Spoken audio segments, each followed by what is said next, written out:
BRS working president మాజీ మంత్రి కేటీఆర్ సంచలన వ్యాఖ్యలు చేశారు. తెలంగాణ భవన్లో ఆదివారం మల్కాజ్గిరి పార్లమెంట్ సన్నాహక సమావేశం నిర్వహించారు. ఈ సందర్భంగా కేటీఆర్ మాట్లాడుతూ ఇటీవల జరిగిన అసెంబ్లీ ఎన్నికల్లో కొన్ని తప్పిదాల వల్లే మనం ఓడిపోయామన్నారు.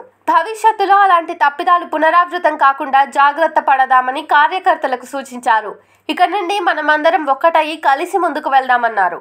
రాబోయే 2-3 ఏళ్లలో అధికారం మనదేనని కేటీఆర్ సంచలన వ్యాఖ్యలు చేశారు. కేటీఆర్ చేసిన తాజా కామెంట్స్ స్టేట్ పాలిటిక్స్ లో హాట్ టాపిక్ గా మారాయి. 2-3 ఏళ్లలో బీఆర్ఎస్ పవర్ లోకి ఎలా వస్తుందని కొత్త చర్చ మొదలైంది. కాంగ్రెస్ ఎమ్మెల్యేలను కొనుగోలు చేసి పవర్ లోకి వస్తారా లేదా రేవంత్ సర్కార్ను కూలగొడతారా అన్న చర్చ మొదలైంది.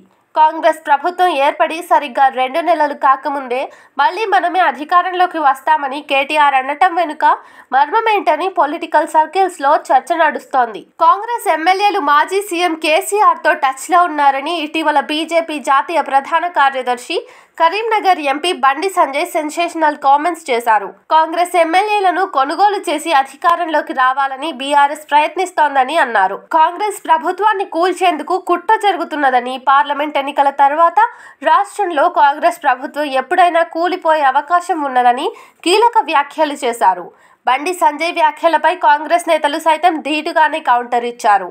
కాంగ్రెస్ ఎమ్మెల్యేలను ముట్టుకునే ధైర్యం కేసీఆర్, బీఆర్ఎస్ కు లేదని కాంగ్రెస్ మంత్రి పొన్నం బండి కామెంట్స్ కు రివర్స్ కౌంటర్ ఇచ్చారు. ఇదిలా ఉండగా బీఆర్ఎస్ కీలక నేత కేటీఆర్ 2-3 ఏళ్లలో అధికారంలోకి వస్తామనటం సంచలనంగా మారింది. దీంతో బండి సంజయ్ చేసిన వ్యాఖ్యలు నిజమేనా అన్న సందేహాలు సైతం వ్యక్తమవుతున్నాయి. నిజంగానే బీఆర్ఎస్ కాంగ్రెస్ ప్రభుత్వాన్ని కూల్చేందుకు ప్రయత్నాలు మొదలుపెట్టిందా అన్న అనుమానాలు కూడా తలెత్తుతున్నాయి.